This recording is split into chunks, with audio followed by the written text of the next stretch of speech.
Okay, so if you're buying a bike and you don't know what you're looking for, how do you know if it's a good quality bike? This is for beginners, and I'll go through certain things that might help you, it might not. So anyway, let's go through it. Alright, so if you're buying a bike and you don't know what you're getting, don't worry about the brand. Never look at the brand. That's not important. If someone in a shop is trying to sell you something based on a brand, don't look at the brand. While brands are important in some cases, it doesn't really matter. I've personally never looked at a brand. From my experience, it's never made a difference. So what I look at always is what the bike is capable of doing, rather than what the name is on the bike. Alright, so that's one tip.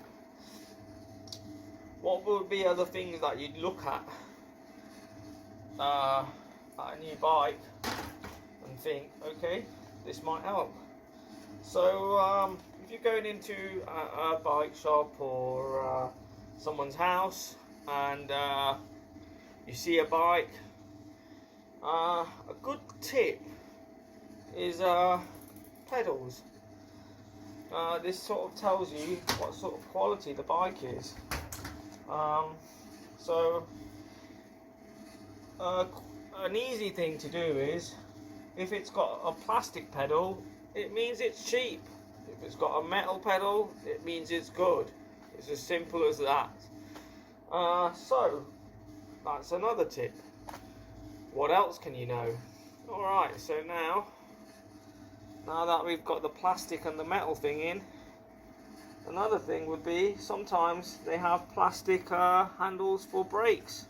So these ones are metal, so that's a good sign. So if you see a plastic one, that means they're crap. If they're metal ones, that means they're good. There you go. Another tip. So what else? Alright, so there are two different types of brakes. There are brakes that are circular like this, and there are other brakes which have like a rubber pad and they lock on to the rim. These ones are better, always better than these ones.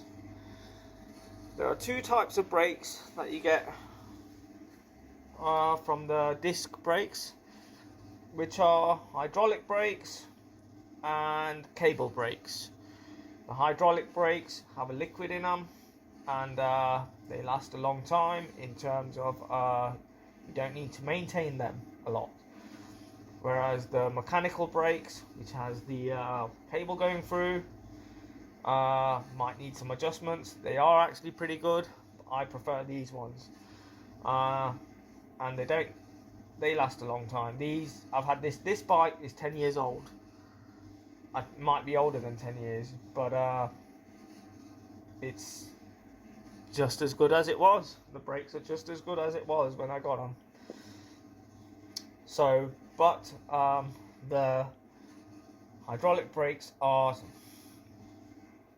better in terms of quality than a cable brake. So that's another tip.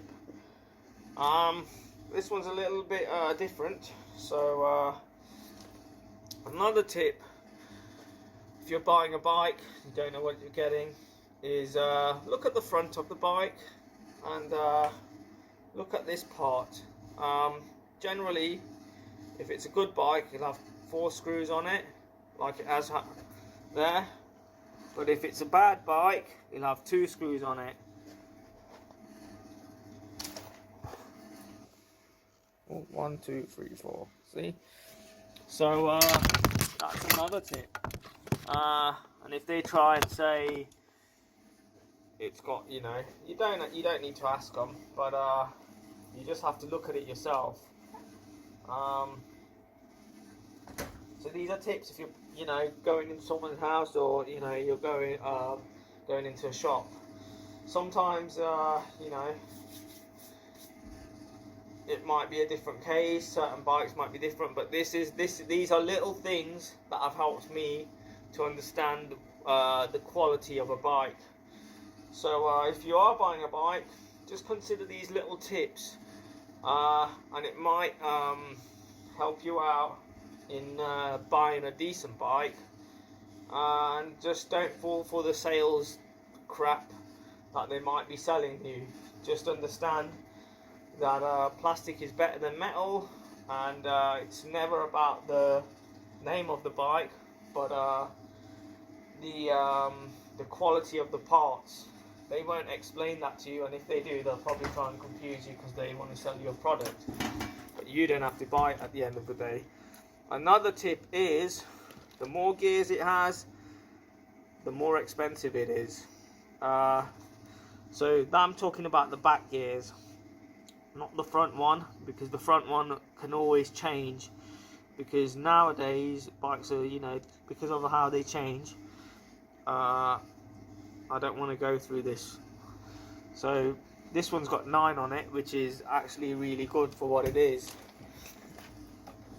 So those are some tips that might help you buy a bike and get through someone's sales patter.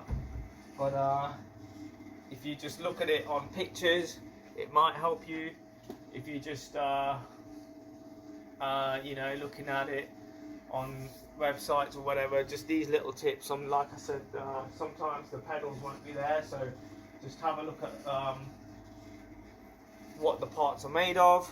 So anyway, that's it really. So I hope that helps.